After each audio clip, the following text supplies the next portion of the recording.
Sarah Martinez looked at the clock on the wall. It was almost 9 at night.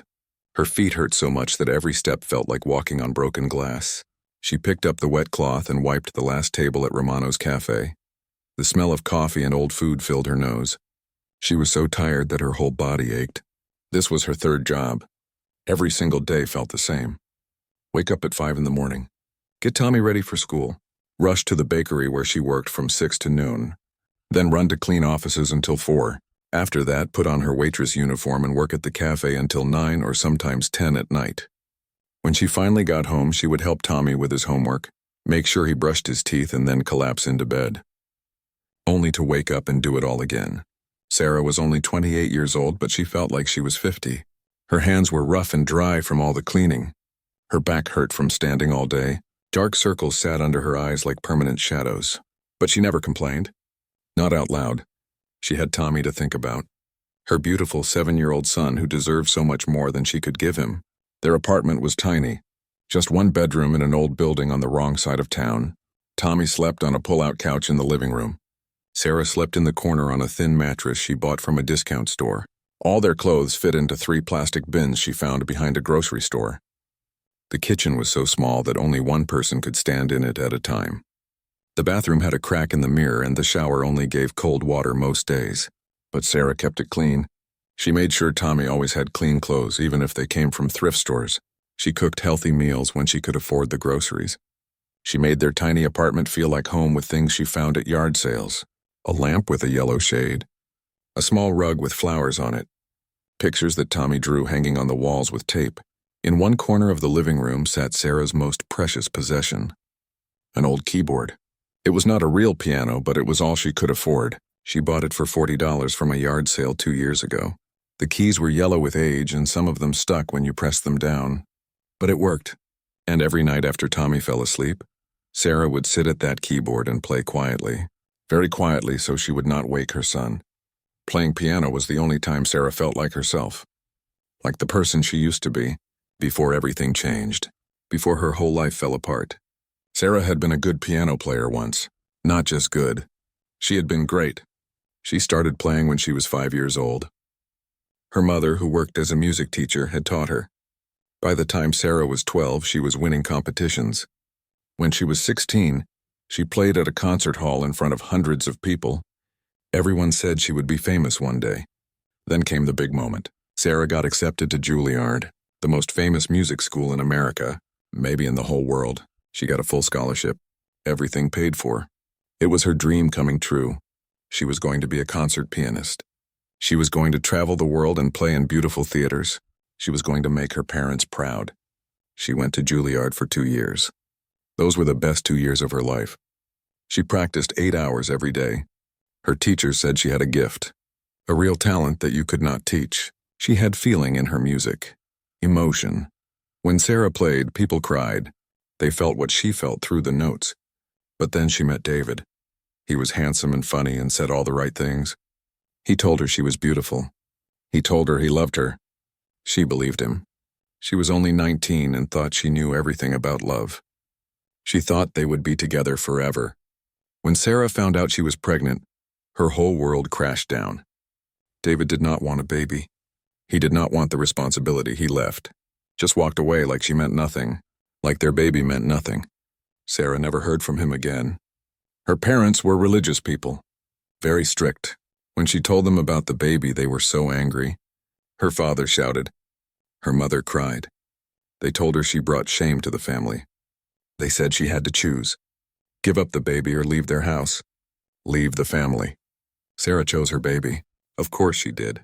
How could she not? But that meant leaving school, leaving Juilliard, leaving her scholarship, leaving her dreams. She was 3 months pregnant and completely alone. No family, no money, no home. The next few years were the hardest of Sarah's life. She had Tommy in a public hospital. She lived in a shelter for single mothers. She worked whatever job she could find. She changed diapers and made bottles and cried herself to sleep, wondering how she would survive. But somehow she did. Somehow she made it work. Because when she looked at Tommy's face, she knew she would do anything for him. Anything at all. Now Tommy was 7. He was smart and kind and had his mother's dark eyes. He never complained about their small apartment or his second-hand clothes. He helped his mother without being asked. He did his homework at the cafe while Sarah worked, sitting quietly in a corner booth with his books. He was a good boy, the best boy, and Sarah's heart broke every day knowing she could not give him the life he deserved. It was Saturday evening. Sarah's boss, Mr. Romano, walked over to her table. He was a good man, older with gray hair and kind eyes. "Sarah, you can go home early tonight," he said. "It is slow. Take your boy and go enjoy the evening." Sarah looked up in surprise. She never left early. They needed every dollar she could make. "Are you sure, Mr. Romano?" she asked. Yes, go, spend time with your son. You work too hard." Sarah felt tears come to her eyes, but she blinked them away. "Thank you," she said quietly. She took off her apron and got her coat from the back room. Her coat was old and thin, but it was clean. Tommy was sitting in his usual corner booth reading a library book. He looked up when he saw his mother. "We get to go home early?" he asked with a big smile. "Even better," Sarah said. "Let's go to the park. Would you like that?" Tommy jumped up so fast that his book fell on the floor. "Really, the park?" They did not go to the park often. Sarah was always working, and when she was not working, she was too tired. But tonight they had time. A few precious hours before dark. They took the bus to the city park. It cost $2 for both of them, but Sarah did not care. Tommy's happy face was worth it. He pressed his nose against the window and watched the city go by. The tall buildings. The busy streets. The people walking with shopping bags and coffee cups. The park was beautiful. Trees with green leaves. Grass that was actually green and not brown. Benches where people sat and talked. Children playing on swings and slides. Tommy ran ahead, his skinny legs moving fast. Sarah followed, walking slower. Her feet still hurt from work. As they walked through the park, Sarah saw a building. The community center. She had walked past it many times but never went inside. Through the big window she could see people inside. And then she saw it, a piano. A real grand piano. Beautiful and black and shining under the lights. Sarah stopped walking. She just stood there and stared at that piano. Her heart ached in her chest. It had been so long since she played a real piano. Not a cheap keyboard with sticky keys. A real piano with real weight and real sound. Tommy noticed his mother had stopped. He ran back to her and took her hand. "Mama, what are you looking at?" "That piano," Sarah whispered. "Oh, Tommy, look at that beautiful piano. Can we go inside?" Tommy asked. Sarah read the sign on the door. "Free community music program. Open to all." She swallowed hard, maybe just for a minute. Maybe she could just look at it up close. "Yes," she said. "Let's go inside." They walked up the steps to the community center. Sarah's heart was beating fast. She did not know why she felt so nervous. It was just a piano, just an instrument. But to her it was so much more. It was everything she used to be, everything she had lost, everything she still dreamed about in the quiet moments before sleep. Sarah pushed open the door. The community center was bright and warm inside. There were people sitting in chairs, some children running around. A woman at a desk smiled at them. "Hello, come in, come in. Are you here for the music program?" "Oh no," Sarah said quickly. "We were just walking by and saw the piano. I used to play. I just wanted to look at it. If that's okay." "Of course it's okay," the woman said. "Go right ahead. If you want to play, you can. That's what it's here for." Sarah felt her hands shake. Play on that beautiful piano? She had not played a real piano in 8 years. Not since she left Juilliard. She walked slowly toward the piano with Tommy beside her. It was even more beautiful up close. She reached out and touched the keys gently. They were smooth and cool under her fingers. Perfect. Tommy looked up at his mother. "Will you play something, Mama?" Sarah opened her mouth to say no, to say they should go, to say she could not. But the words did not come out. Because more than anything in that moment she wanted to play. Just once, just one song on a real piano. She was about to sit down on the bench when suddenly there was shouting from the other room. Loud, frightened shouting. A girl screaming. People talking all at once in worried voices. "What's happening?" Tommy asked, moving closer to his mother. Sarah did not know. But something was very wrong. She could hear it in the voices. In the panic. Someone needed help. And Sarah, even though she was tired and poor and broken, could never walk away from someone who needed help. Sarah grabbed Tommy's hand and moved toward the sound of the screaming. Other people in the community center were doing the same thing. Everyone was looking around with worried faces. Some people were taking out their phones. The screaming got louder as Sarah got closer. It was coming from a room at the back of the building. Sarah could see through the open door. There was a young girl on the floor. She looked about 10 years old, maybe a little older. She had long blonde hair and was wearing expensive clothes. The kind of clothes Sarah saw in store windows but could never buy. The girl was crying so hard that she could not breathe right. Her face was red and wet with tears. Her whole body was shaking. She kept screaming one word over and over. "Daddy, Daddy! Where's my daddy?" Around the girl stood 5 or 6 adults, staff members from the community center, security guards in uniforms. They all looked scared and confused. They did not know what to do. A woman with gray hair tried to touch the girl's shoulder. "Sweetie, it's okay. We called your father. He's coming." But the girl pushed her hand away hard. "No, get away! I want my daddy." "Where is he? Where is he?" Her voice went higher and higher until it did not even sound like words anymore, just screaming. A security guard talked into his radio. "Yeah, we still have the situation here. The kid won't calm down. We might need medical." Another staff member, a young man with glasses, tried to give the girl a cup of water. "Here, drink this. It will help." The girl knocked the cup out of his hand. Water went everywhere on the floor. "I don't want water. I want my daddy."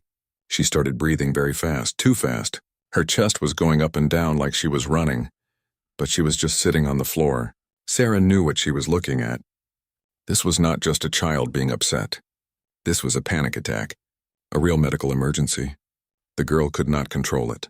She was trapped inside her own fear and could not find a way out. More people crowded around the door to watch. Some of them had their phones up, recording video. Sarah felt angry about that.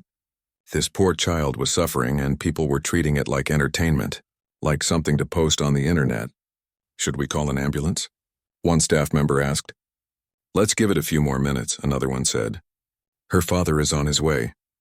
But Sarah could see that they did not have a few more minutes. The girl was getting worse, not better. Her breathing was so fast now that she might pass out. Her hands were clutching at her chest. Her eyes were wide and full of terror. One staff member tried to make everyone move back. "Give her space. Everyone back up."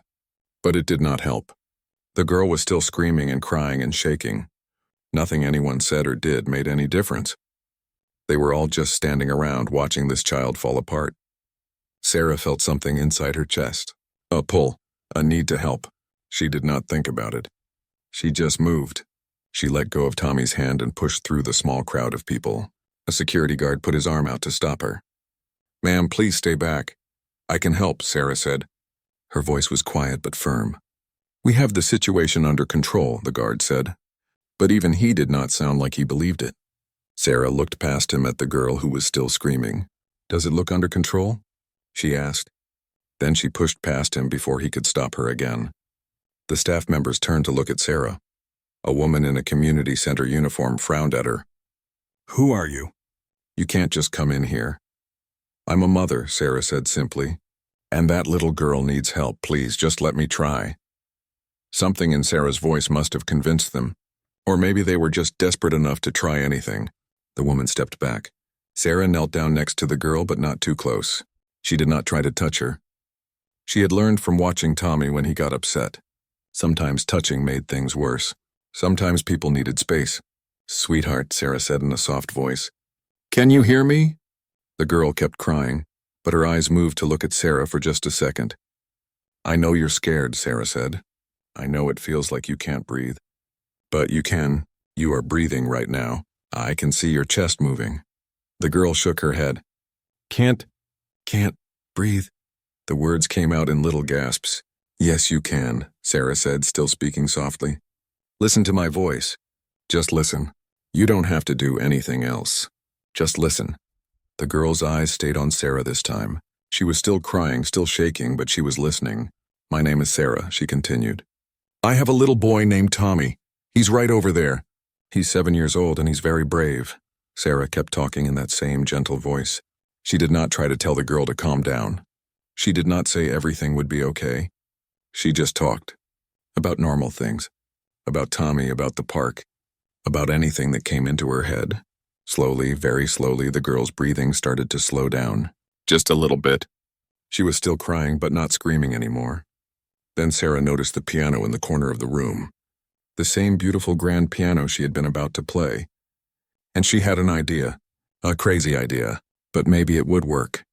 "Do you like music?" Sarah asked the girl. The girl nodded just a tiny bit. "I'm going to play something for you," Sarah said. "Would that be okay?" The girl did not say yes, but she did not say no either. She just stared at Sarah with those wide, scared eyes. Sarah stood up slowly. The staff members were all watching her with confused faces. She could hear people whispering behind her. She did not care. She walked to the piano and sat down on the bench. Her hands were shaking. She had not played a real piano in so long. What if she messed up? What if she could not remember? What if her fingers did not work right anymore? But then she put her hands on the keys and all those worries went away. Because playing piano was like breathing for Sarah, something her body knew how to do without thinking. Something that lived deep inside her bones. She started to play. A song by Debussy called Clair de Lune. It meant moonlight in French. It was a beautiful song, soft and gentle and sad and hopeful all at the same time. Sarah had performed it many times when she was at Juilliard. She knew every note by heart. The music filled the room, clear and pure and perfect. Sarah closed her eyes and let her fingers dance across the keys. She forgot about the people watching. She forgot about her tired feet and her aching back. She forgot about everything except the music. Behind her, the girl's screaming had stopped. Sarah could not see her, but she could feel it. The change in the room. The way the air felt different. She played the whole song from beginning to end. Then, without stopping, she moved into another song. Chopin, one of the nocturnes, another soft, gentle piece. Music that felt like a lullaby, like a mother singing to her child. Sarah's fingers moved across the keys like they had a mind of their own. She had not played like this in 8 years. Not since she left school. Not since her whole life changed. Tears started running down her face, but she did not stop playing. She could not stop. The music was pouring out of her like water from a broken dam. All the sadness and loss and pain and love and hope that she kept locked inside, it all came out through the piano. She did not know how long she played. Maybe 10 minutes. Maybe 20. Time stopped meaning anything. There was only the music and the feeling and the keys under her fingers. Finally, she played one last soft chord and let it fade into silence. The room was completely quiet. Sarah opened her eyes and took a deep breath. Then she turned around to look at the girl. The girl was sitting against the wall now. She was still crying, but quietly. Her breathing was normal. Her hands were in her lap. She was staring at Sarah with wonder in her eyes. Sarah got up from the piano bench and walked back to the girl. This time she sat down right next to her on the floor. Close but not touching. The girl did not pull away. "Are you feeling a little better?" Sarah asked gently. The girl nodded. "That was beautiful," she whispered. Her voice was rough from all the screaming. "My mommy used to play piano." Sarah noticed something important. The girl said used to, past tense, which meant her mother was not around anymore. Sarah's heart broke for this child who had lost her mother. No wonder she had panic attacks. No wonder she was so scared when she could not find her father. "Would you like to tell me your name?" Sarah asked. "Lily," the girl said in that same quiet voice. "That's a pretty name. I like flowers." "Do you like flowers, Lily?" Lily nodded. "My mommy liked them too. She had a garden." "Tell me about your mommy's garden," Sarah said, and Lily did. Her words came out slowly at first, then faster. She talked about roses and tulips and daisies, about helping her mother water the plants, about the big tree in the backyard where they used to have tea parties. Tommy had been watching everything from the doorway. Now he came over and sat down on the other side of Lily. He did not say anything at first. He just sat there keeping her company. That was Tommy, always knowing the right thing to do. "I'm Tommy," he finally said. "I'm 7. How old are you?" 10, Lily said. "Do you go to school?" Lily nodded. "Me too. I don't really like it, though. The kids are mean sometimes." Lily looked at Tommy with understanding in her eyes. "Yeah, me too." "They don't understand." "Understand what?" Tommy asked. "About being sad," Lily said. "About missing people who are gone." Tommy reached over and took Lily's hand. "I understand. My daddy left before I was even born. I never met him. Marcus Donovan stood outside the community center, breathing hard from running. He had been searching for Lily for almost an hour. His expensive suit was wrinkled. His tie was loose. His perfectly styled hair was messy. None of that mattered. Nothing mattered except finding his daughter. He had finally gotten a call on someone else's phone. The community center had Lily. She was safe. But Marcus needed to see her with his own eyes. He needed to hold her and know she was really okay. Just before he went inside, Marcus stopped at the big window. He wanted to see Lily first, to prepare himself. He knew how these panic attacks went. Lily would be crying and shaking. She would be terrified. It would take hours to calm her down. Days for her to feel safe again. But what Marcus saw through the window was not what he expected. Lily was sitting on the floor. She was calm, not screaming, not shaking. She was holding hands with a young boy and talking to a woman. The woman had dark hair pulled back in a messy bun. She wore a cheap uniform from some restaurant or cafe. Her clothes were old and worn, but her face was kind. As Marcus watched, the woman said something that made Lily smile. Actually smile. Marcus had not seen his daughter really smile in months. Not since before Elena died. Not since the world became a scary place for Lily. Who was this woman? And how did she do what a dozen expensive therapists could not do? Marcus was about to go inside when he heard music. Piano music. He turned and saw through the window that someone was playing the grand piano in the room. His breath caught in his throat when he realized it was the same woman. She had moved to the piano and was playing. Marcus stood frozen. He knew music. Elena had loved classical music. She had taken him to concerts and operas and recitals. She had taught him to appreciate it. And what he was hearing now was not just good.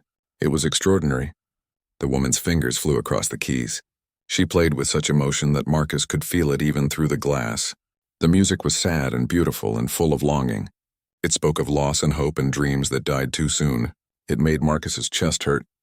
He watched his daughter watching the woman play. Lily's face was peaceful. Her breathing was normal. She was mesmerized by the music, just sitting there listening, letting the beautiful notes wash over her. Marcus felt tears come to his eyes. This stranger had done something amazing. She had reached his daughter in a way no one else could.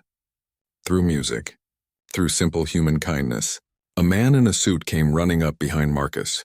It was James, his personal assistant. James was out of breath and red in the face. "Mr. Donovan, sir! I've been looking everywhere for you. I called security at the park. They're reviewing all the camera footage. The police are ready to help if we need them. Your phone was dead, so I couldn't reach you. I've been so worried." James kept talking, listing all the things he had done, all the people he had called, but Marcus did not hear any of it. He just held up one hand for silence. His eyes never left the window. "I found her," Marcus said quietly. James stopped talking mid-sentence. He followed Marcus's gaze through the window. Oh, thank God. Is she okay?" "She looks okay." "Who's that with her?" "I don't know," Marcus said. "But find out. Find out everything about that woman. Her name, where she lives, where she works, everything, but be discreet about it. I don't want to scare her." James looked confused. "Scare her?" "Sir, I don't understand." "Just do it," Marcus said. His voice had the tone he used when he meant business. The tone that made people jump to follow his orders. "That woman helped my daughter. I want to know who she is." Inside the community center, Sarah finished playing. The last notes of the song faded into silence. She sat at the piano for a moment, her hands still on the keys, her eyes closed. She had forgotten how good it felt to play, how right it felt. Like coming home after a long journey. When she opened her eyes and turned around, everyone in the room was staring at her. The staff members, the security guards, the people who had been watching from the doorway. Even Tommy was looking at his mother with wide eyes. He had heard her play at home on the cheap keyboard, but never like this. Never on a real piano with real sound. Sarah felt her face get hot. She did not like being the center of attention. She stood up quickly from the piano bench and went back to sit with Lily and Tommy. "How do you feel now, sweetie?" Sarah asked Lily. Lily wiped her eyes. "Better, thank you. That was the most beautiful thing I ever heard. Where did you learn to play like that?" Sarah smiled sadly. "I went to music school. A long time ago, before I had Tommy." "You're really, really good," Lily said. "Like better than anyone I ever heard." Even better than the people on the recordings my mommy used to play. That's very kind of you to say. It's true, Lily insisted. My mommy knew about music. She took me to concerts. She said I should learn piano too, but I get too frustrated. My fingers don't do what I want them to do. Piano is hard, Sarah agreed. It takes a lot of practice. But you know what? The most important thing about music is not being perfect. It's about feeling. About letting the music speak for you when words aren't enough. Lily thought about this. Is that what you were doing? Speaking with the music? Yes, Sarah said. That's exactly what I was doing. Tommy leaned against his mother. Mama, you made everyone cry, look. Sarah looked around and saw that several people were wiping their eyes. Even one of the tough-looking security guards had tears on his face. She had not realized her playing affected them so much.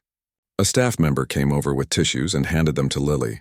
Are you sure you're okay, honey? Do you need anything, water? Something to eat? Lily shook her head. I'm okay. I just want my daddy. He'll be here any minute, the woman promised. Any minute now. As if on cue, the doors to the community center burst open. A man rushed in. He was tall with dark hair starting to go gray at the temples. He wore an expensive suit that probably cost more than Sarah made in 3 months. His face was tight with worry and fear. Lily, he shouted.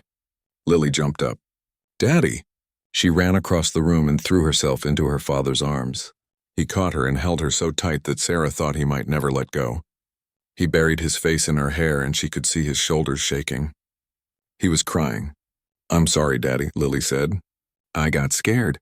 There were so many people and I couldn't find you and my phone wasn't working and I got lost and I couldn't breathe and… Shh, shh, the man said. It's okay, baby. It's okay. I'm here now. I'm here. He held her for a long time. Everyone in the room watched in silence. Even though these were clearly rich people who lived in a different world, pain was pain. Love was love. Sarah understood it. She felt it every time she looked at Tommy. Finally, the man pulled back and held Lily's face in his hands. He looked at her carefully, checking for injuries. Are you hurt? Did anything happen? Tell me the truth. I'm not hurt, Lily said. I just got scared. I had a bad attack. But that lady helped me. She turned and pointed at Sarah. The one over there. She played piano for me and made me feel better. The man looked at Sarah for the first time. Their eyes met across the room. Sarah felt suddenly very self-conscious. She stood up slowly, brushing off her cheap work uniform. She probably looked terrible. Tired and poor and nothing special. But the man did not seem to notice her clothes. He just looked at her with such gratitude in his eyes that Sarah felt like crying. He walked over to her, still holding Lily's hand. Up close, Sarah could see that his eyes were red from crying. His face was pale with leftover fear. I don't know how to thank you, he said. His voice was deep and cracked with emotion. You helped my daughter when she needed it most. I just did what anyone would do, Sarah said quietly. No, the man said firmly. No, not anyone. Most people would have stood around and watched, or called for help and waited. But you did something. You reached her. I saw you through the window. I saw you playing. I heard it. He had to stop and swallow hard. You did something no one else has been able to do in 2 years. Sarah did not know what to say to that. She just nodded. My name is Marcus, the man said. Marcus Donovan. He said it like she should know who that was. But Sarah did not follow business news or read magazines or watch television. She had no idea she was talking to one of the richest men in the country. I'm Sarah Martinez, she said. And this is my son Tommy. Tommy had come to stand next to his mother. He was hiding a little bit behind her, the way he did when he was nervous around strangers. Marcus looked down at the boy and his expression softened. Hello, Tommy. Did you help take care of Lily too? Tommy nodded shyly. Thank you, Marcus said seriously, like he was talking to an adult. Thank you for being kind to my daughter. Lily tugged on her father's sleeve. Daddy, can Tommy and Sarah come over sometime, please? I want to be friends with them. Marcus looked surprised by the request. Lily did not usually want to make friends. She kept to herself mostly, too afraid of being hurt or disappointed. I'm sure Sarah and Tommy are very busy, Marcus started to say. But Lily's face fell. Please, Daddy, Sarah understands. She understands about missing people who are gone, and Tommy understands too, please. Sarah saw the pain on Marcus's face, the struggle. He wanted to give his daughter everything, but he did not want to impose on strangers. She understood that feeling. Pride was sometimes all poor people had. The restaurant was called Mario's Family Place. It had red checkered tablecloths and pictures of Italy on the walls. The smell of garlic and tomato sauce filled the air. It was not fancy, but it was clean and warm and welcoming. Sarah felt herself relax a little bit. A waitress showed them to a booth in the corner. The kind with cushioned seats that were worn but comfortable. Lily slid in first, then Tommy sat next to her. Marcus sat on one side and Sarah sat across from him. The waitress brought menus and crayons for the kids. "I'll have the spaghetti and meatballs," Lily said immediately. "It's my favorite." "Me too," Tommy said, his eyes wide as he looked at the menu. Sarah knew he was trying to pick something cheap. He always did that, even though she had never told him to. He just knew somehow that money was tight. "Get whatever you want, buddy," Sarah said softly, touching his hand. "Tonight is special. Can I really get anything?" Tommy asked. "He can get anything he wants," Marcus said firmly. "Both of you can. This is my treat, and I mean that. Don't look at the prices. Just order what sounds good." Sarah felt her face get hot again. She was not used to people being so generous. She was not used to people offering to pay for things without wanting something in return. But when she looked at Marcus's face, she did not see pity there. She just saw gratitude and kindness. "Thank you," she said quietly.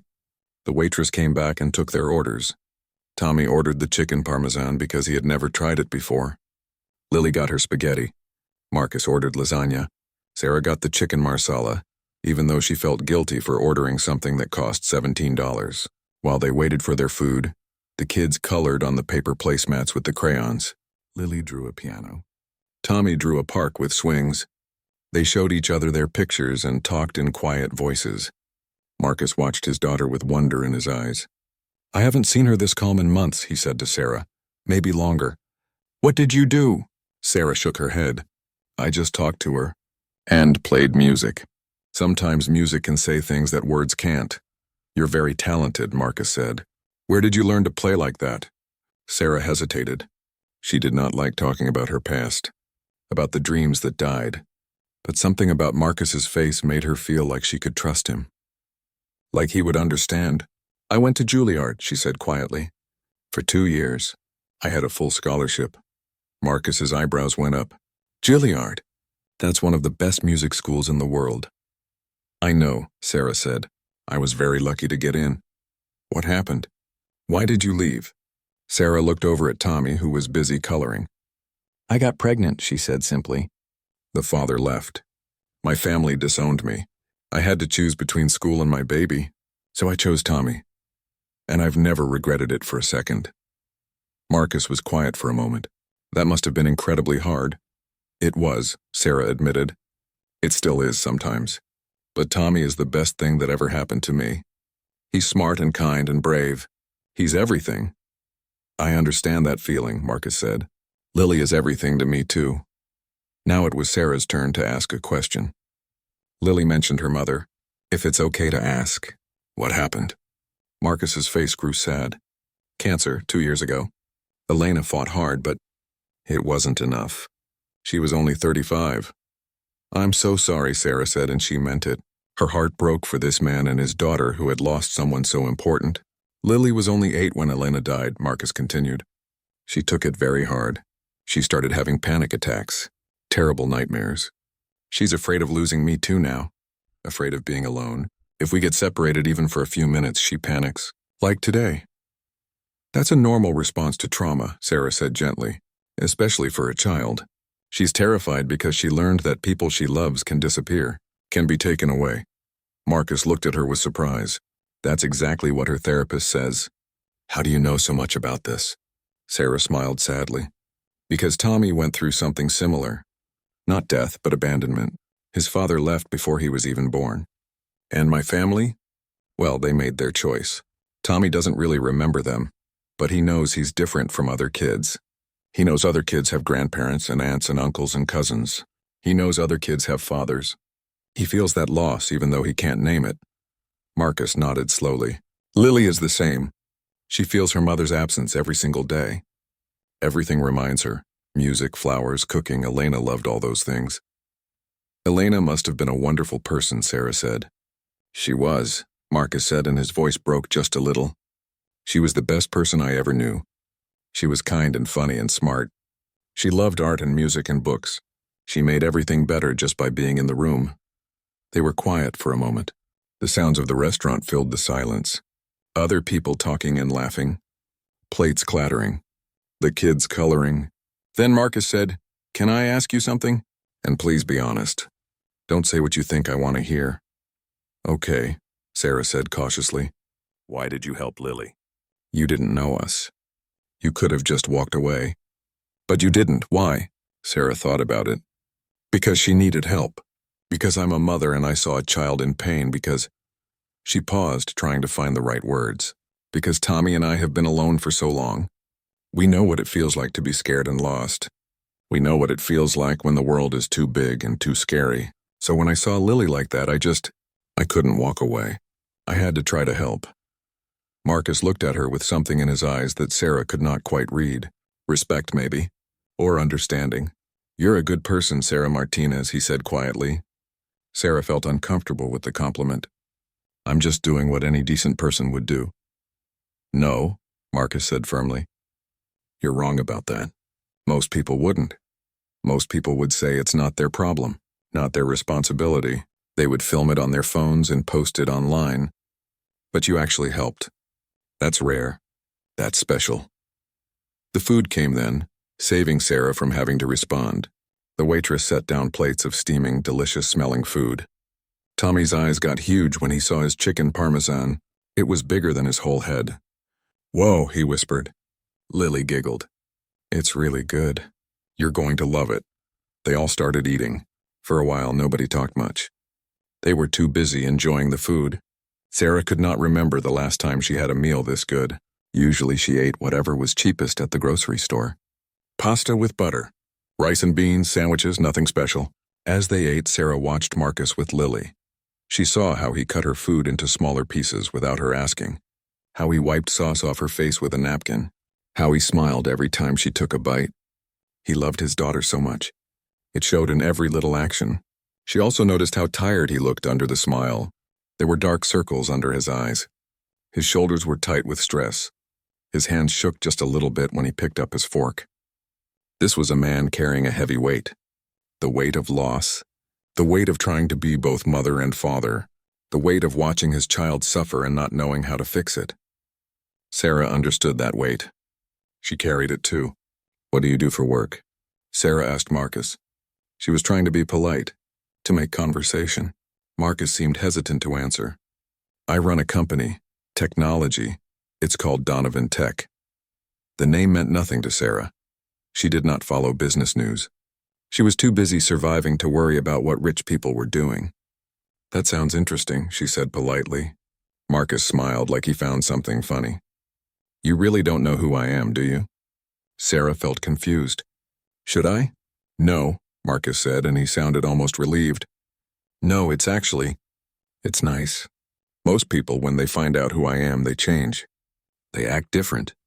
They want things, but you're just treating me like a normal person." "You are a normal person," Sarah said. "You're a father who loves his daughter. That's the most normal thing in the world." Marcus looked at her for a long moment. "You're right," he said finally. "That's exactly what I am." Lily tugged on her father's sleeve. "Daddy, can I tell Sarah about Mommy's garden?" "Of course, baby." Lily turned to Sarah and started talking about her mother's garden, about all the flowers and plants, about the little stone path and the bird bath, about how her mother would sing while she worked in the dirt. Sarah listened carefully, asking questions, letting Lily talk about her mother. She knew how important it was for children to remember, to keep the people they lost alive in their hearts. Tommy joined in the conversation, asking Lily about different flowers. He was fascinated because they had never had a garden. Their apartment did not even have a balcony. Marcus watched Sarah with his daughter and her son. He saw how gentle she was, how patient, how she really listened instead of just pretending. He saw how good she was with children, with Lily especially. An idea was forming in Marcus's mind. A crazy idea maybe, but it would not go away. After dinner, Marcus paid the bill. Sarah tried not to look at the total, but she saw it anyway. Over $80 for one meal, more than she spent on groceries for a whole week. As they left the restaurant, Lily held Sarah's hand on one side and Tommy's hand on the other. She looked happy. Really happy. Not the fake happiness she usually showed. Real joy. They walked back toward the community center where Sarah and Tommy had left earlier. Marcus Donovan sat in his home office long after Lily had gone to bed. The office was on the second floor of his mansion. It had floor-to-ceiling windows that looked out over the city. Expensive furniture, shelves full of awards and certificates. Everything a successful man should have. But Marcus was not thinking about his success right now. He was thinking about a woman in a cheap waitress uniform who had done something his money could not buy. She had reached his daughter. She had made Lily feel safe. His computer sat open in front of him. James had already sent him the information about Sarah Martinez. Marcus read through it slowly. Sarah Elena Martinez. Age 28. Single mother. One son, Thomas James Martinez, age 7. Currently employed at 3 different jobs. Morning shift at Sunrise Bakery. Afternoon cleaning for Build Right Office Services. Evening shift at Romano's Cafe. No criminal record. No debt except medical bills from when Tommy was born. Lived in a 1-bedroom apartment in a low-income area. Paid her rent on time every month even though it must be hard. Her son attended public school. Good grades. No disciplinary problems. And then there was her past. Sarah had gone to Juilliard School of Music on a full scholarship. She had been there for 2 years before she left. The reason for leaving was not in any official records, but Marcus could guess. She got pregnant. Just like she told him. Marcus found old videos of her performances at Juilliard. Piano recitals from when she was 19 and 20. He watched them with his sound turned up. Even through the computer speakers he could hear how talented she was. The emotion in her playing. The technical skill.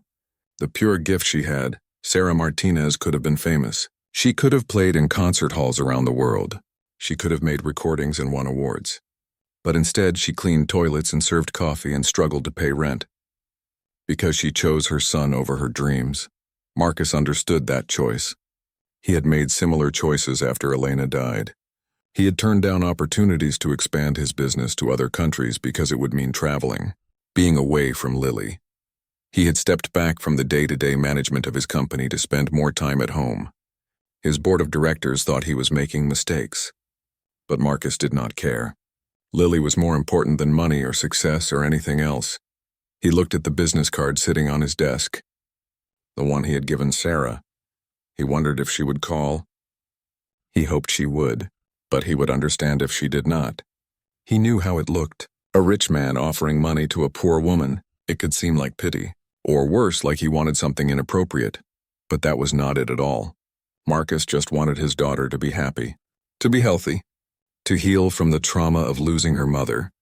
And somehow Sarah had started that healing process in just a few hours. What could she do with more time? His phone rang. Marcus looked at the screen. It was his mother calling. He sighed and answered, "Hello, Mother." "Marcus, where were you today? You were supposed to bring Lily to the club for lunch." "I waited for an hour." Marcus closed his eyes. He had completely forgotten. "I'm sorry. Lily had an incident. She got lost at the park and had a panic attack." "Oh, for heaven's sake," his mother said. "She's still having those. Marcus, you need to be firmer with her. She's too old for these tantrums." "They're not tantrums, Mother. They're panic attacks. There's a difference." "Well, whatever they are, you're too soft with her. If you would just make her face her fears instead of coddling her all the time." Marcus felt anger rise in his chest. They had this argument many times before. His mother did not understand mental health. She thought it was all about willpower and discipline. She did not believe in therapy or medication or any of it. "Mother, I have to go. I'll call you tomorrow." "Marcus, wait. I wanted to talk to you about that woman. Patricia Webb. Remember? The one I introduced you to at the charity event? She's perfect for you. Beautiful, intelligent, from a good family. I'm not interested in dating, Mother." "It's been 2 years, Marcus. Elena would not want you to be alone forever. And Lily needs a mother figure." "Lily has everything she needs," Marcus said, his voice cold now. "Good night, Mother." He hung up before she could say anything else. He was so tired of people telling him what Lily needed, what he needed. Like they knew better than he did. The truth was, Marcus had not even thought about dating since Elena died. He still loved his wife, still missed her every day. The idea of being with someone else felt wrong, like a betrayal. But his mother was partly right about one thing. Lily did need more support, more guidance, especially from a woman who could understand things Marcus could not. Girl things, emotional things, things that Elena would have handled so well. Maybe that was part of why Sarah had affected him so much. She reminded him of Elena in some ways. Not in looks. Elena had been blonde and elegant. Sarah was dark-haired and wore cheap clothes. But in spirit, in kindness, in the way she cared about people without expecting anything in return. Marcus turned off his computer and went upstairs to check on Lily. She was asleep in her bed, holding the stuffed rabbit Elena had given her before she died. Marcus sat on the edge of the bed and watched his daughter sleep. She looked peaceful now. But he knew the nightmares would probably come later. They usually did after she had a panic attack. Lily would wake up crying and Marcus would hold her until she fell back asleep. Some nights she ended up sleeping in his room because she was too afraid to be alone. "I'm trying, baby girl," Marcus whispered. "I'm trying to make things better for you. I promise." He kissed her forehead and left the room, leaving the door open a crack so he could hear her if she called for him. Marcus went to his own bedroom. It was a big room, too big for just one person. Elena's things were still there, her books on the nightstand, her robe hanging in the closet, her perfume bottles on the dresser. Marcus had not been able to get rid of any of it. Some days the room still smelled like her. He lay down on the bed but did not sleep. He just stared at the ceiling and thought about the day. About finding Lily, about the terror he felt when he could not reach her, about watching through the window as a stranger comforted his daughter with music and kindness. He wondered what Sarah was doing right now. Was she asleep? Or was she lying awake like him thinking about their meeting? Was she considering his offer? Or had she already decided to say no? Marcus hoped she would say yes. He hoped he had not scared her off with his money and his big house and his intensity, because Sarah was special. She had something most people did not have, a genuine caring heart, and that was exactly what Lily needed. Across the city, in a very different neighborhood, Sarah was also lying awake, but not in a big bed in a big room. She was on her thin mattress in the corner of her small apartment. Tommy was asleep on the pull-out couch a few feet away, snoring softly. Sarah had Marcus's business card in her hand. She had been holding it for hours, turning it over and over, reading the phone number again and again. Should she call him? Should she take the job? Part of her wanted to. The money would change everything. She could quit at least one of her other jobs. Maybe two. She could spend more time with Tommy. They could move to a better apartment, one where Tommy could have his own room, where the shower gave hot water and the windows did not let in cold air. But another part of her was scared. Scared of depending on someone else. Scared of getting close to people who could disappoint her. Scared that this was too good to be true and would fall apart like everything else in her life. Sarah had learned not to trust easily. Her own family had abandoned her when she needed them most. Tommy's father had left without looking back. Every time she thought things might get better, something went wrong. A car repair she could not afford. Tommy getting sick and needing medicine. Her hours getting cut at work. Life had taught Sarah to expect the worst, to protect herself, to not hope for too much. But then she thought about Lily, that poor, scared little girl who had lost her mother, who had panic attacks and nightmares and was afraid of being alone. Sarah knew she could help Lily, not because she was a therapist or had special training, but because she understood pain. She understood loss. She understood what it felt like to be terrified that the people you loved would leave you. And she thought about Marcus, the way he looked at his daughter with so much love, the way his voice broke when he talked about his wife, the way he thanked Sarah like she had given him the most precious gift in the world. He was a good father. Sarah could see that. He was trying so hard to help his daughter heal. Maybe, just maybe, this was not too good to be true. Maybe this was just a chance, an opportunity, a door opening when Sarah had thought all the doors were closed. She looked over at Tommy sleeping on the couch. Her beautiful boy who deserved so much more than she could give him, who wore second-hand clothes and ate cheap food and never complained, who was brave and kind despite everything. For Tommy, she could be brave too. She could take this chance. She could call Marcus and say yes, but not tonight. Tonight she was too tired to make big decisions. Tonight she needed to sleep and think and pray and figure out what was right. Sarah put the business card on the floor next to her mattress. She pulled the thin blanket up to her chin and closed her eyes. Tomorrow she would decide. Tomorrow she would figure out what to do. She fell asleep thinking about the grand piano at the community center, about the feeling of the keys under her fingers, about the music that poured out of her like water from a well she thought had dried up years ago. In his mansion across town, Marcus finally fell asleep too. He dreamed about Elena, about her sitting in their garden surrounded by flowers. She was smiling at him, and then she pointed to something behind him. He turned and saw Sarah playing the piano while Lily and Tommy danced.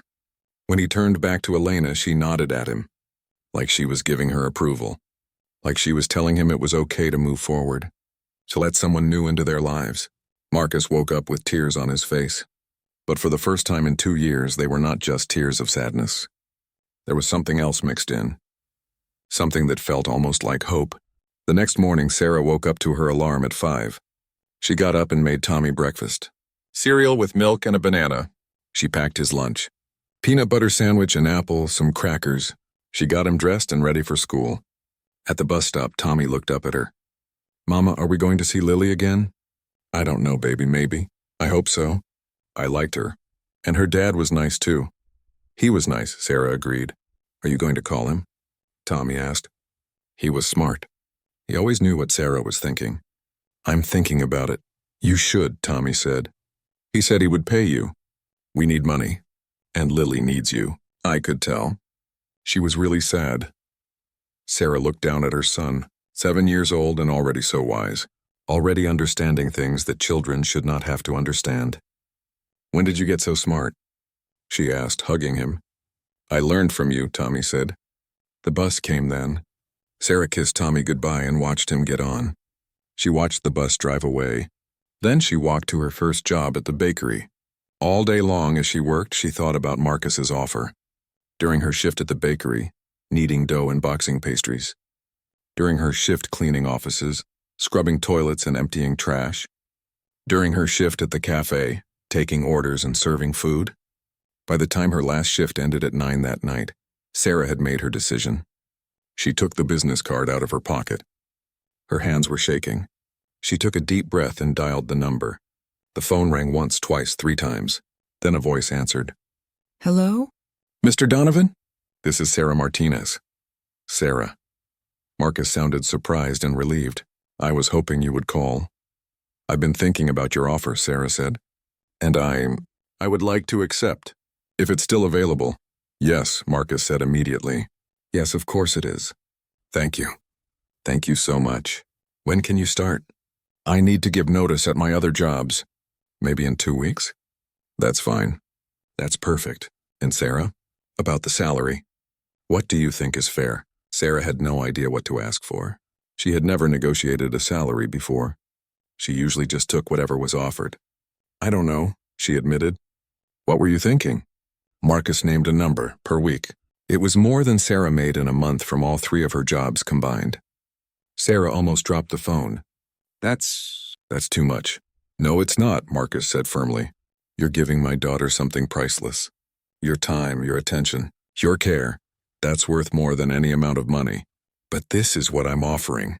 Will you accept it? Sarah could barely breathe. With that much money, she could quit all her other jobs. She could be there when Tommy got home from school. She could buy him new clothes and healthy food and maybe even some toys. They could move to a better apartment. She could save money for the first time in her life. Yes, she whispered. I accept. Good, Marcus said, and she could hear the smile in his voice. This is going to be good, Sarah, for everyone. I can feel it. After they hung up, Sarah sat in her tiny apartment and cried. Not sad tears. Happy tears. Grateful tears. Tears of relief and hope and disbelief that something good was finally happening. Maybe, just maybe, everything was going to be okay. 2 weeks went by quickly. Sarah gave notice at all 3 of her jobs. Her bosses were sad to see her go. Mr. Romano at the cafe even offered her more money to stay. But Sarah explained that she had a new opportunity. Something that would let her spend more time with Tommy. Good for you, Sarah, Mr. Romano said, patting her shoulder. You work too hard. You deserve better. Those words stayed with Sarah. She had not thought about what she deserved in a long time. She had only thought about surviving, about making it through each day. But maybe she did deserve better. Maybe Tommy deserved better. Maybe this new job was not just luck. Maybe it was something she had earned through all her hard work and sacrifice. On her last day of work, the other waitresses threw her a small party. They gave her a card that they all signed. Inside was $40 in cash. Sarah cried and hugged them all. "Don't forget about us when you're rich and famous," one of them joked. Sarah laughed. "I'm not going to be rich and famous. I'm just going to help take care of a little girl." But inside she was nervous. What if she was not good enough? What if Marcus changed his mind? What if Lily did not like her as much as she thought? The night before her first day at the Donovan house, Sarah could not sleep. She kept getting up to check on Tommy, to look at the address Marcus had given her, to pick out clothes to wear. She only had a few nice things. Most of her clothes were work uniforms or old jeans and t-shirts. Finally, she chose a simple blue dress she had bought at a thrift store. It was clean and modest and the best thing she owned. In the morning, Sarah got Tommy ready for school like always. But this time she did not have to rush off to work afterwards. She could actually walk him all the way to the bus stop and wait with him. "Are you scared, Mama?" Tommy asked as they stood together. "A little bit," Sarah admitted. "Don't be. You're really good at helping people." "Lily is lucky." Sarah hugged her son tight. "I love you so much." "You know that, right?" "I know, Mama. I love you too." After Tommy got on the bus, Sarah went back to their apartment and got ready. She took a long shower, using hot water for once without worrying about the electric bill. She dried her hair and put on a little bit of makeup. Not much because she did not own much. Just some lip gloss and mascara that were almost empty. She looked at herself in the cracked bathroom mirror. She looked nervous, but also hopeful. Like maybe, just maybe, things were going to be okay. At 10 o'clock, a car pulled up outside her apartment building. A nice black car with a driver. Marcus had arranged it. The driver, an older man with kind eyes, got out and opened the door for her. "Ms. Martinez, I'm Robert. Mr. Donovan sent me to pick you up." Sarah felt embarrassed getting into such a nice car in front of her neighbors. Some of them were outside watching with curious faces. She knew they would ask questions later. But she did not care. She got in and Robert closed the door gently. The drive took 30 minutes. They left Sarah's neighborhood with its old buildings and cracked sidewalks. They drove through nicer areas, then even nicer areas. The houses got bigger. The lawns got greener. The cars in the driveways got more expensive. Finally, Robert turned down a long private driveway. At the end was a house. No, not a house. A mansion. White stone with tall columns. Big windows that sparkled in the sun. Flowers everywhere. A fountain in the front. It looked like something from a movie. Sarah felt her stomach drop. This was where Marcus lived? This was where she would be working? Robert opened her door. "Here we are, miss." Sarah got out slowly. Her legs felt shaky. The front door of the mansion opened and Marcus came out. He was wearing jeans and a sweater. Casual clothes, but they still looked expensive. He was smiling. "Sarah, welcome. I'm so glad you're here." "Thank you," Sarah managed to say. Her voice came out quiet and nervous. "Come inside. I'll show you around." Sarah followed Marcus into the house. The inside was even more impressive than the outside. Marble floors, a big staircase with a shiny wooden railing, paintings on the walls that looked like they belonged in museums, furniture that was probably worth more than everything Sarah owned. But even though it was beautiful, something felt wrong. The house was too quiet, too empty. It did not feel like a home. It felt like a hotel, or a museum, cold and perfect and lifeless.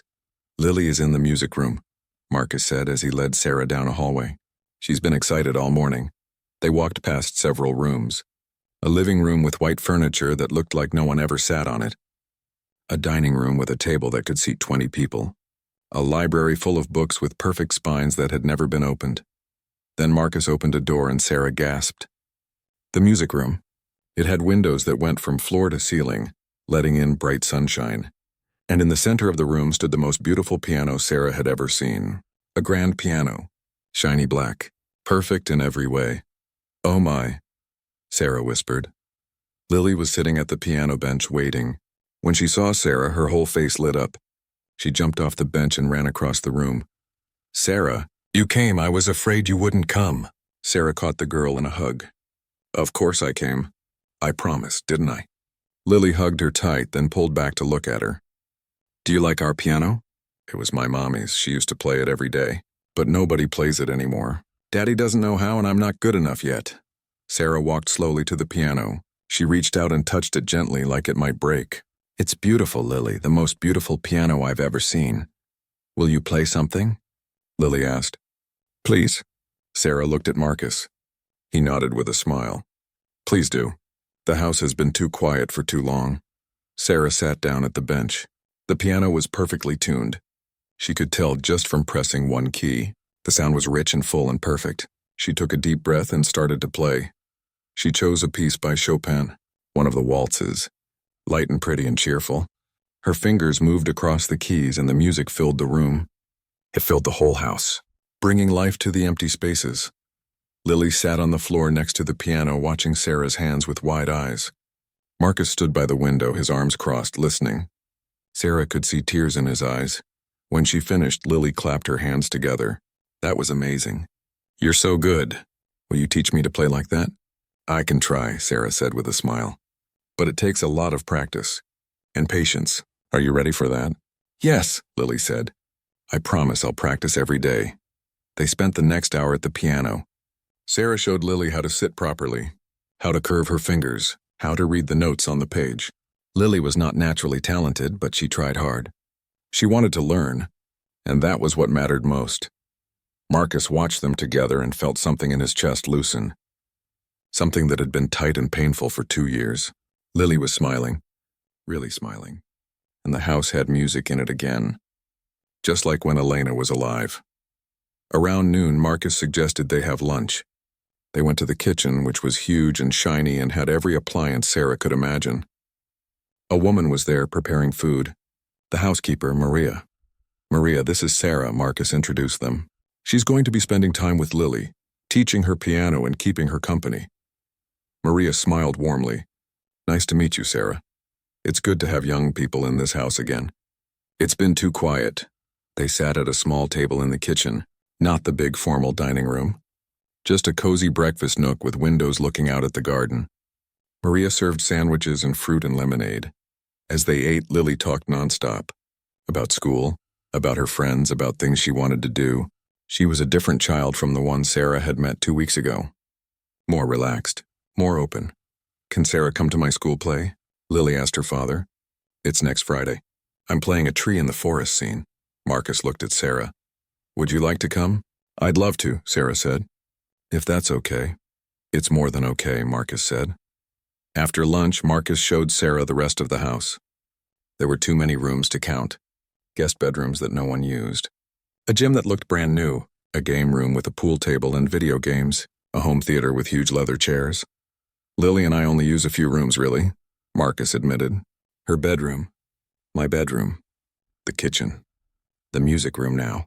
The rest of the house is just empty. Sarah understood what he was not saying.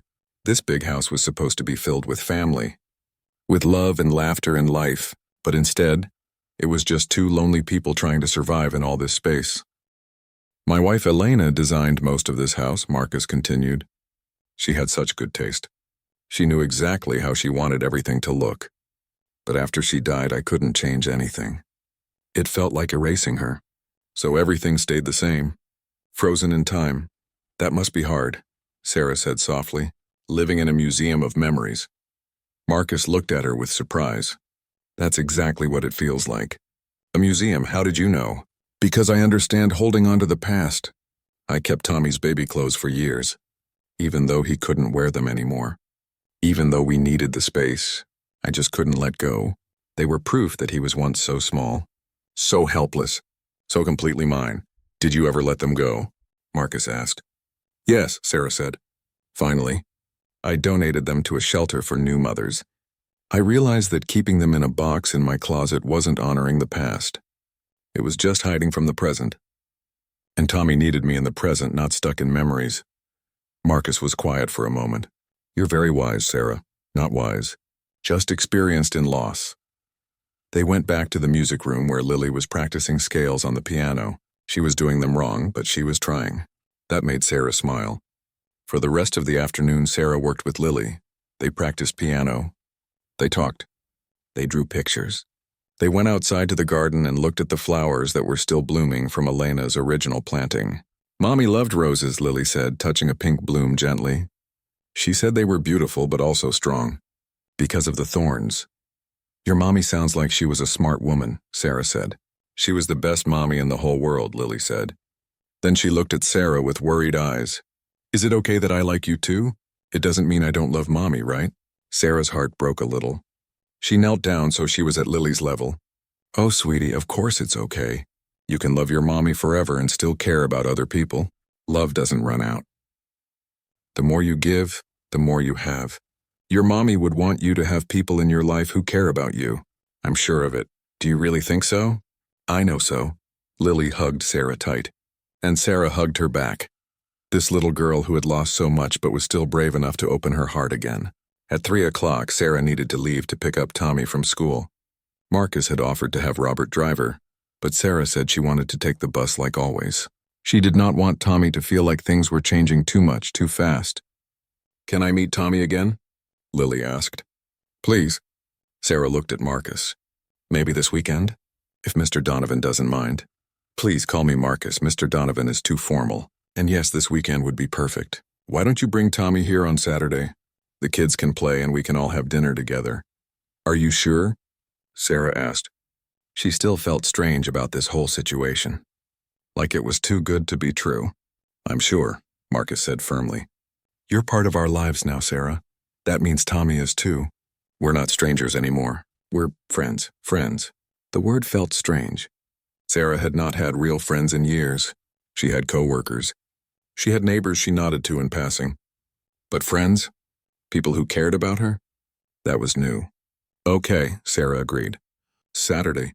We'll come for dinner. She said goodbye to Lily and Marcus and walked to the bus stop. The whole way she kept thinking about the day. About the beautiful house. About Lily's smile. About Marcus's kindness. About the grand piano that felt like coming home. When she picked up Tommy from school, she could not stop smiling.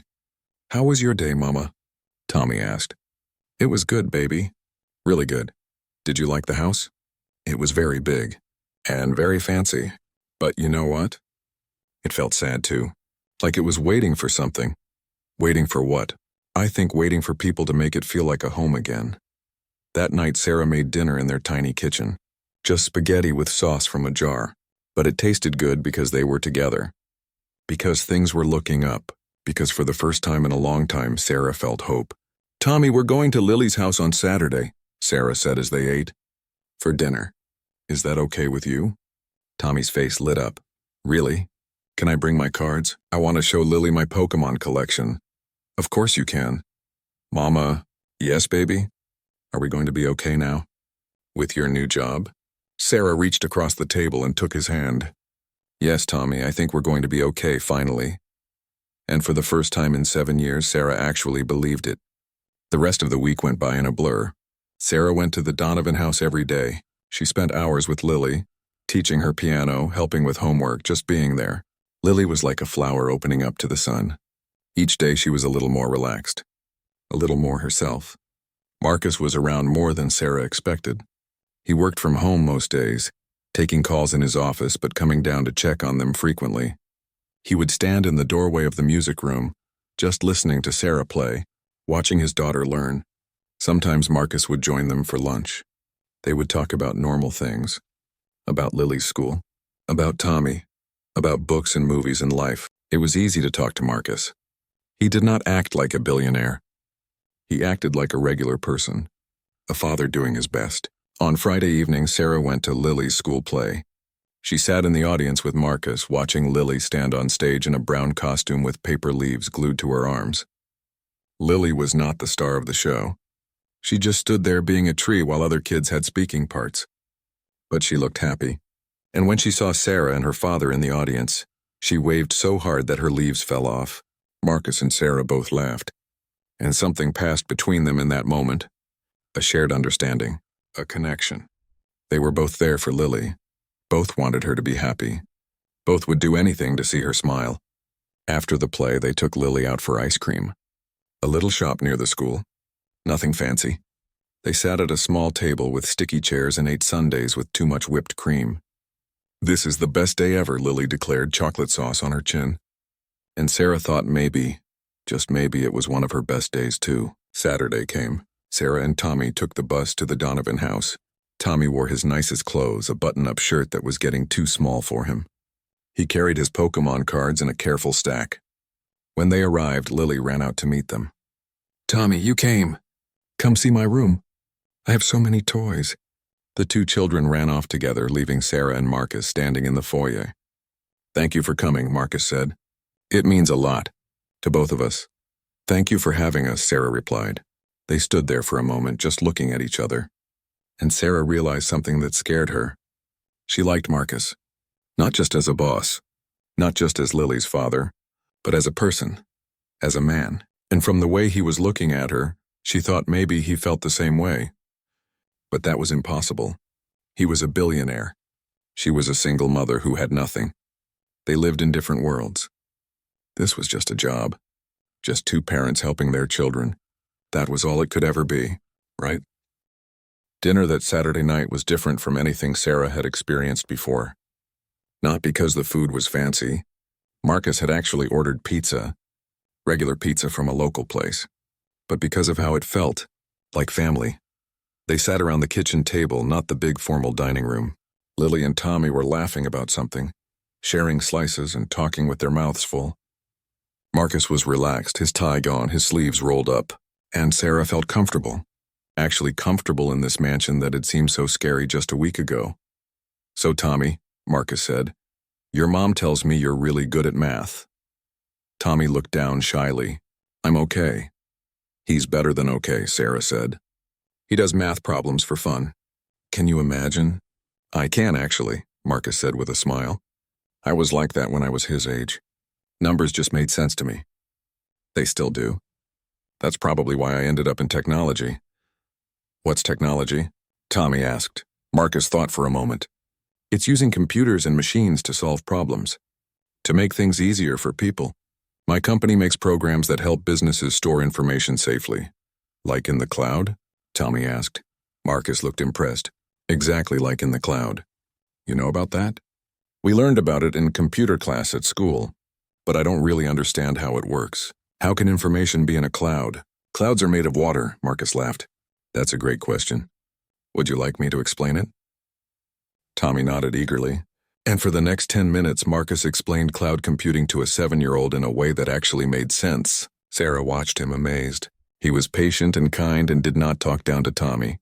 He treated the boy like his questions mattered. "You're really smart." "Mr. Donovan," Tommy said when Marcus finished explaining. "Call me Marcus, buddy. And you're smart too. Smarter than I was at your age." After dinner, the kids went to play video games in the game room. Sarah helped Marcus clean up even though he said she did not have to. "You don't have to do that," Marcus said as Sarah started putting plates in the dishwasher. "Maria will get it tomorrow." "I know," Sarah said. "But I can't just sit and watch someone else work. It feels wrong." Marcus smiled and picked up a dish towel. They worked side by side in comfortable silence for a few minutes. "Can I ask you something?" Marcus said finally. "Of course. How do you do it? Raise Tommy alone? Work multiple jobs? Stay positive? I have all the money in the world and I still struggle every day with Lily. But you make it look easy." Sarah laughed, but there was no humor in it. "Easy? Marcus, I'm barely holding it together most days. I cry in the shower so Tommy won't hear me. I skip meals so he can have enough to eat. I lie awake at night terrified about what will happen if I get sick or lose a job. It's not easy at all." Marcus looked at her with such sympathy that Sarah had to look away. "I'm sorry. I didn't mean to make it sound like your life wasn't hard. I just meant you handle it with such grace, such strength." "I handle it because I have to," Sarah said quietly. "Because Tommy needs me. That's all. There's no secret, no special strength. Just love for my son and the knowledge that giving up is not an option." "That's exactly what I feel about Lily," Marcus said. "That giving up is not an option. That I have to keep trying even when I don't know what I'm doing." They looked at each other across the kitchen. Two people from completely different worlds. But in that moment they were the same. Just parents. Just human beings doing their best. Can I ask you something now? Sarah said, anything. What was Elena like? If it's not too painful to talk about. Marcus was quiet for a moment. Sarah thought maybe she had crossed a line. But then he started talking. Elena was light, he said softly. That's the best way I can describe her. She lit up every room she walked into. She was funny and smart and kind. She loved art and music and books. She loved gardening and cooking and dancing in the kitchen when she thought no one was watching. He smiled at the memory. We met at a charity event. I was there because I had to be. She was there because she actually cared about the cause. I saw her across the room and I just knew. I knew she was going to change my life. And did she? Sarah asked, in every way. Before Elena, I was just working all the time. Building my company, making money. I didn't have a life outside of work. But she taught me to slow down, to enjoy things, to see beauty in small moments. She made me want to be a better person. She sounds wonderful. She was. And when she got sick, Marcus's voice broke. He had to stop and take a breath. When she got sick, she was so brave. She fought so hard, not for herself. She had made peace with dying. But for Lily, for me, she wanted to stay with us as long as she could. Tears were running down Marcus's face now. Sarah reached out and took his hand without thinking, just offering comfort. Human connection. The last thing Elena said to me was, take care of our girl. And I promised I would. I promised. But I don't know if I'm keeping that promise. I don't know if I'm doing enough. You are, Sarah said firmly. Marcus, you're doing everything you can. You're there for her. You love her. You're trying. That's all any parent can do. But it's not enough. You saw her that day at the community center. She was falling apart and I couldn't help her. I didn't even know she was there. My phone was dead and I was looking in all the wrong places and... But she's okay now. Sarah interrupted gently. She's safe. She's healing. You can't protect her from everything. None of us can protect our children from pain. All we can do is love them through it. Marcus looked at their joined hands. How did you get so wise? I'm not wise. I'm just a woman who has made a lot of mistakes and learned from them. They stood there holding hands across the kitchen island. Neither of them moved. The moment stretched out, full of things unspoken. Then they heard the kids laughing in the other room and they both pulled away at the same time. Suddenly awkward, suddenly aware that something had shifted between them. Sarah cleared her throat. I should probably check on Tommy. Right, yes, of course. They found the kids in the game room playing a racing game. Tommy was winning and Lily was laughing even though she was losing. Mama, look. I'm in first place, Tommy shouted. I see that, baby. Good job. They watched the kids play for a while. Marcus and Sarah stood on opposite sides of the room now, carefully not looking at each other. Both of them thinking about the moment in the kitchen. About how it felt to touch, to connect. When it got late, Sarah said they needed to go home. Tommy had school tomorrow. But I don't want them to leave yet, Lily protested. They'll come back, Marcus promised. Sarah will be here Monday like always. In the car that Robert drove them home in, Tommy fell asleep against Sarah's shoulder. She stroked his hair and thought about the evening. About Marcus's sadness, about Elena's garden, about holding Marcus's hand and feeling something she had not felt in 8 years. Hope. Connection. The possibility of something more. But that was dangerous thinking. Marcus was her boss. This was a job. She could not afford to mess it up by developing feelings. She could not afford to dream about things that could never be. She looked out the window at the city passing by, at the lights and the buildings and the people walking on sidewalks, all those people with their own lives and problems and dreams. Sarah had her own life now. A good job. A safe place for Tommy. That was enough. It had to be enough. The next few weeks fell into a comfortable routine. Sarah went to the Donovan house Monday through Friday. She spent mornings working with Lily on piano, afternoons helping with homework and playing. Sometimes they baked cookies in the big kitchen with Maria. Sometimes they painted pictures. Sometimes they just talked. Lily was improving at piano. She was still not naturally talented, but she practiced every day. And more importantly, she was happy. The panic attacks were less frequent. She slept better at night. She was making friends at school. Marcus noticed the changes in his daughter. He saw her smile more, laugh more, be more like the little girl she was before her mother died, and he knew it was because of Sarah. He started coming home earlier from work, making excuses to be around when Sarah was there. He would bring coffee for her, ask about her day, listen to her play piano when she thought he was not around. And Sarah started looking forward to seeing him, to their conversations over lunch, to the way he looked at her when she played, to the moments when their hands would brush accidentally and they would both pull away quickly, hearts racing. Tommy noticed the changes in his mother too. She smiled more. She seemed lighter somehow, less tired, less worried. "Mama, do you like Mr. Marcus?" Tommy asked one night as Sarah tucked him into bed. Sarah felt her face get hot. "He's my boss, Tommy. He's a nice man." "But do you like him? Tommy, it's okay if you do, Mama. He's nice. And he makes you happy. I can tell. Sweetie, it's complicated. Marcus and I are from different worlds. We're just friends. That's all we can be. Why?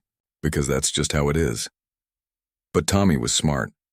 He saw how his mother looked when she talked about going to work, how she took extra time getting ready in the morning, how she hummed while making dinner.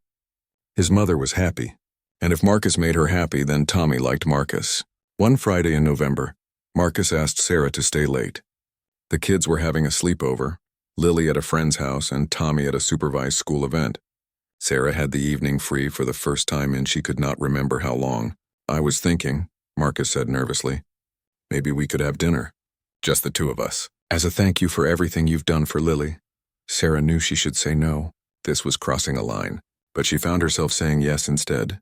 They ordered Chinese food and ate in the music room. Sitting on the floor with their backs against the couch, boxes of food spread out between them. "This is nice," Sarah said. "I can't remember the last time I had Chinese food." "Really? It's my go-to when I'm too tired to think about cooking." They talked and laughed and ate until the food was gone.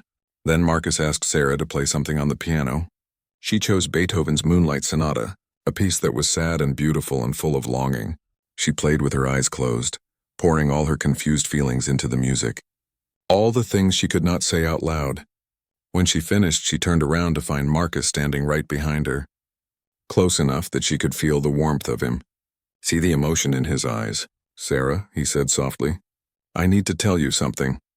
"Marcus, don't," Sarah whispered. "Please don't make this complicated." "It's already complicated," he said. "It's been complicated since the day we met. Since I saw you helping my daughter and heard you play, I can't stop thinking about you. I'm your employee. This is wrong. Then I'll fire you. I'll give you a year's salary and you never have to work for me again. But Sarah, I can't pretend anymore. I can't pretend that I don't have feelings for you." Sarah stood up from the piano bench. Her heart was racing. "You don't understand. I have nothing. I live in a tiny apartment. I shop at thrift stores. My son deserves better than I can give him. We're from different worlds, Marcus. This can't work." "Why not?" Marcus asked. "Why can't it work? Because I have money and you don't? That doesn't matter to me. What matters is that you make me feel alive again for the first time in 2 years. You make this house feel like a home. You make Lily happy. You make me happy. And what happens when you get tired of me? When you realize I don't fit in your world? What happens to Tommy then? What happens to Lily? That's not going to happen. You don't know that." They stared at each other across the music room, both breathing hard, both terrified and hopeful at the same time. "You're right," Marcus said finally. "I don't know that. I don't know what the future holds.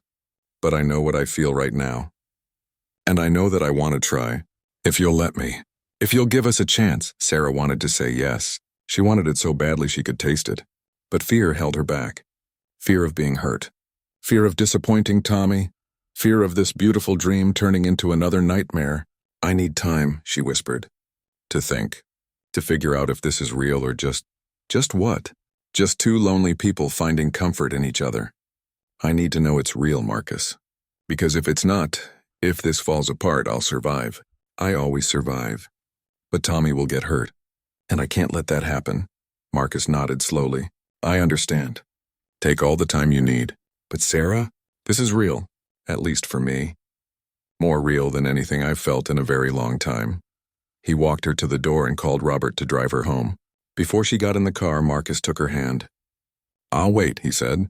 "However long it takes. I'll wait." Sarah went home with her head spinning and her heart pounding. She lay awake all night thinking about Marcus, about his words, about the way he looked at her, about the possibility of happiness, of love, of a real family. Could it work? Could a billionaire and a single mother from the wrong side of town actually build something together? Sarah did not know the answer. But for the first time she thought maybe, just maybe, she wanted to find out. Sarah spent the weekend thinking. She barely slept. She barely ate. She just kept going over everything in her mind. Marcus's words, his face, the way her heart felt when she was near him. On Sunday afternoon she did something she had not done in years. She called her old roommate from Juilliard, the only person from that part of her life who had stayed in touch. Sarah. Oh my God, it's been forever. Rachel's voice was bright and happy. How are you? How's Tommy? We're good. Great, actually. Rachel, I need advice. About what? Sarah told her everything. About the job. About Marcus and Lily. About her confused feelings. About being scared. Rachel listened without interrupting. When Sarah finished, she was quiet for a moment. Do you love him? Rachel asked finally. I don't know. Maybe. It's too soon to know. Okay. Different question. Does being with him make you happy? Yes, Sarah admitted. He makes me feel seen. Like I matter. Like I'm more than just a struggling single mom. And does Tommy like him? He does. Tommy thinks Marcus is great. Then what are you afraid of? Sarah closed her eyes. I'm afraid of losing everything again. I'm afraid of getting hurt. I'm afraid that someone like Marcus could never really love someone like me. Someone like you? Rachel's voice got sharp. Sarah, listen to me. You are talented and smart and brave. You gave up your dreams to raise your son alone. You worked 3 jobs to keep a roof over his head. You never gave up.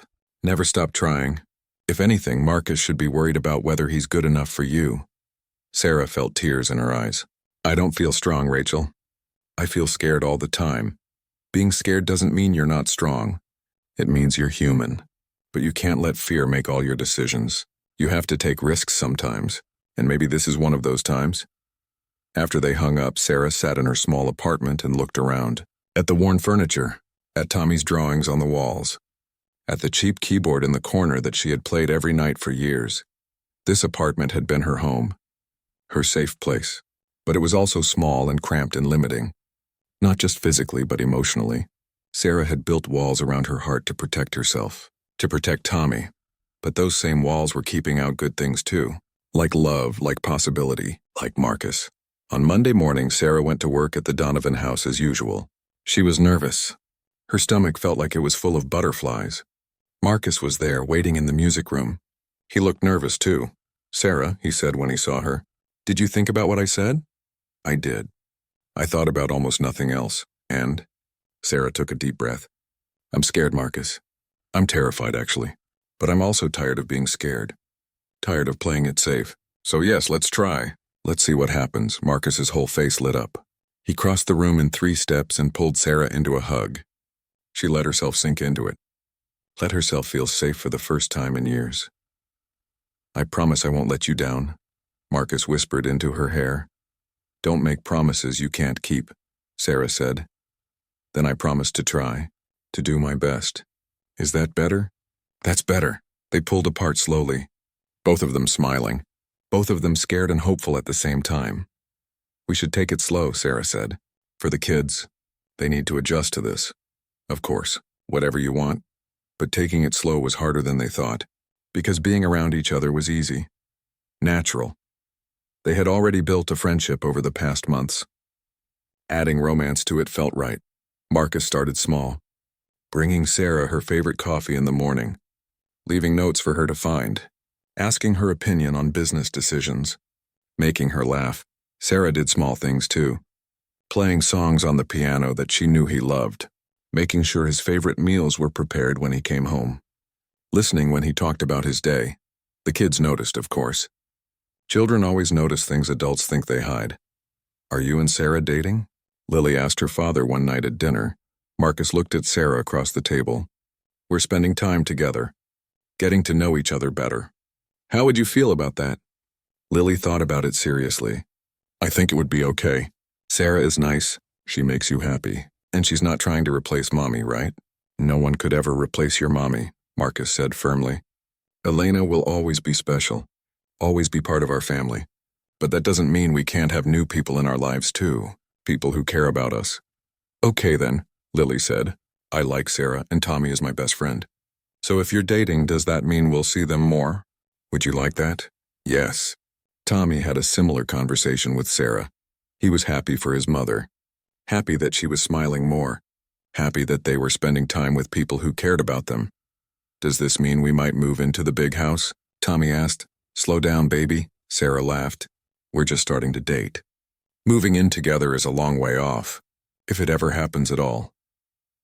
But 3 months later, Marcus asked them to move in anyway. It was Christmas Eve. Sarah and Tommy had spent the day at the Donovan house. They decorated cookies with Lily and Maria. They watched Christmas movies. They opened presents by the tree. Marcus had bought Tommy a new bike. A real one, not secondhand. Tommy cried when he saw it. Sarah cried too. After the kids went to bed, Sarah and Marcus sat by the fireplace in the living room. The room that used to feel cold and empty now felt warm and alive. I have one more gift for you, Marcus said, pulling out a small box. Sarah's heart started pounding. The box was too small for a ring, wasn't it? She opened it slowly. Inside was a key, a regular house key. I know we said we'd take it slow, Marcus said. But this house is too big for just Lily and me. And your apartment is too small for you and Tommy. And the kids are already like siblings. And Sarah, I love you. I love Tommy. I want you both here with us, as a family. Sarah looked at the key in her hand, this small piece of metal that represented such a big change. You love me? She whispered. I do. I know it's fast. I know it's crazy. But Elena taught me that life is short and precious. And when you find something real, you don't waste time. So yes, I love you. Have for weeks now. Maybe longer. I love you too, Sarah said, and realized it was true. She did love this man. This complicated, sad, kind, generous man who had given her back her music and her hope. Is that a yes then? You'll move in? Sarah thought about Tommy, about how happy he was here, about having his own room and enough food and good schools. She thought about Lily, about how the two children had bonded, about how good it would be for both of them to have siblings, even unofficial ones. She thought about herself, about playing the grand piano every day, about not working herself to death, about being with someone who saw her, who loved her, who made her feel valuable. Yes, she said. Yes, we'll move in. Marcus kissed her then. Their first real kiss. It was sweet and gentle and full of promise. They moved in during January. Sarah did not have much to bring. Her clothes, Tommy's things, the cheap keyboard that Marcus insisted they keep, even though there was a grand piano in the house. It's special, Marcus said. It's part of your story, part of how you survived. We should keep it. So they did. They put it in Sarah's new room, not the master bedroom with Marcus. They were taking that step slowly, for the kids' sake, but a beautiful guest room that became Sarah's space, her sanctuary.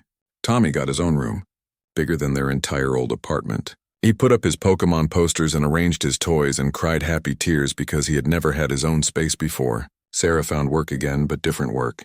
Marcus helped her set up a small music school in the house. She started teaching piano to underprivileged children, kids who could not afford lessons, who had talent but no opportunity. She taught them for free, funded by money from Marcus but also from her own savings now that she did not need to worry about rent. The music filled the house, made it feel alive, made it feel like a home. Marcus proposed 6 months later. A real proposal this time, with a ring and everything. He did it in the music room while Sarah played. He got down on one knee and waited for her to finish the song. Sarah Martinez, will you marry me? Will you let me love you and Tommy for the rest of my life? Will you be my partner and my friend and my love? Yes, Sarah said through happy tears. Yes, yes, yes, they got married in October. A small ceremony in the garden that Elena had planted. Lily was the flower girl. Tommy walked Sarah down the aisle. There were only a few guests. Close friends, Maria, Robert. Rachel flew in from New York. As Sarah walked through the garden toward Marcus, she thought about how far she had come. From a pregnant teenager abandoned by her family, to a woman getting married to a man who loved her. From working 3 jobs to teaching music to children who needed it. From barely surviving to actually living. When she reached Marcus, he was crying. Happy tears. Just like her. I love you, he whispered. I love you too. They exchanged vows they wrote themselves. Promises to be there for each other, to support each other's dreams, to parent their children together, to honor the past while building the future. When they kissed, Lily and Tommy cheered. The small group of guests clapped, and somewhere Sarah liked to think Elena was smiling too, happy that her daughter and her husband had found peace, had found love, had found a way to be happy again. The reception was in the music room. Sarah played piano while Marcus held her close. They danced to the same Chopin piece she had played that first day at the community center. The day that changed everything. Who would have thought, Marcus said softly as they danced, that I would find you because my daughter had a panic attack? Who would have thought, Sarah agreed, that playing piano in a community center would lead to all this? Do you believe in fate? Marcus asked. Sarah thought about it. About all the terrible things that had happened to her. About being abandoned by her family. About struggling alone for years. About all the pain and fear and hardship. But also about Tommy. About the beautiful son those struggles had given her. About meeting Marcus and Lily. About getting back her music and her dreams in a new form. Maybe, she said. Or maybe I just believe that sometimes broken things can be put back together into something even more beautiful than before. Marcus kissed her forehead. That's exactly what happened. We were all broken, and somehow we found each other, and we're becoming whole again, together. A year later, Sarah opened a foundation. It was called Elena's Garden Music Foundation. It provided free music education and instruments to children who could not afford them. It gave scholarships to talented students who wanted to attend places like Juilliard. It helped single parents pursue their dreams while supporting their children. Sarah ran the foundation. She taught classes.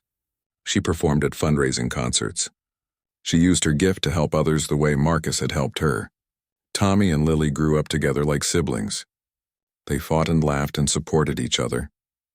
Tommy became interested in technology like Marcus. Lily became a good piano player. Not great, but good enough to play for fun and joy. Marcus stepped back even more from his company. He spent time with his family. He watched Sarah play. He built a life that was rich not in money, but in love and purpose and connection. And every Saturday, Sarah went back to the community center where it all began. She played the grand piano there for anyone who wanted to listen. She taught free classes to neighborhood kids. She never forgot where she came from. Never forgot what it felt like to struggle and survive. One Saturday, as she finished playing, a young woman approached her. She was thin and tired-looking. She had a baby in her arms. "Excuse me," the woman said shyly. That was beautiful. "I used to play piano. Before I had my baby, before everything got so hard."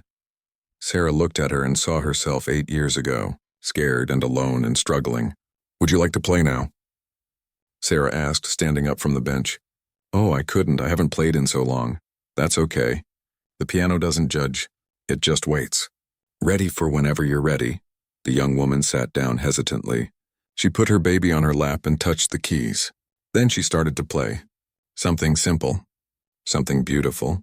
And Sarah stood back and watched and thought about how music connects people, how kindness ripples outward, how one moment of compassion at a community center can change everything. She thought about Marcus waiting at home with Lily and Tommy, about the dinner they would all have together, about the life they had built from broken pieces.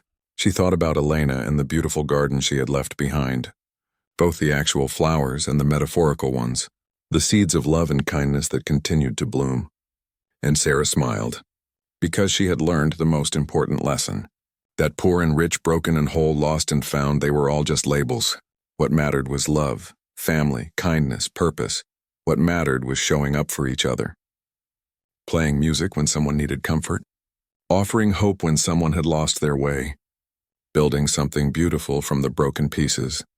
Sarah had been that poor single mom who played piano to calm a girl in crisis. She had not known the billionaire was watching. She had not known how that one moment would change her entire life. But now, years later, she understood. Sometimes you do not need to know what happens next.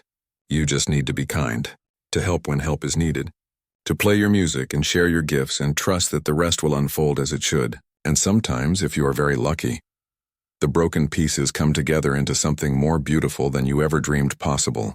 The end.